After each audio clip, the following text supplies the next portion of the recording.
சரி, காவிரி யாரும்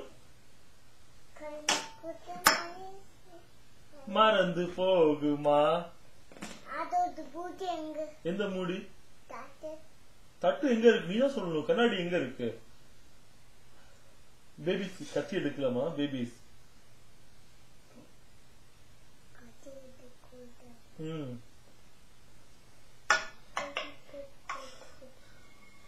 நீ இப்ப என்ன பண்ணிட்டு இருக்க?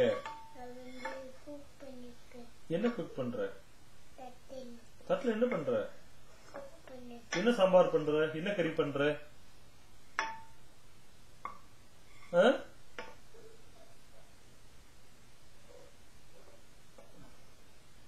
என்ன இருக்க? எப்படி இருக்கு?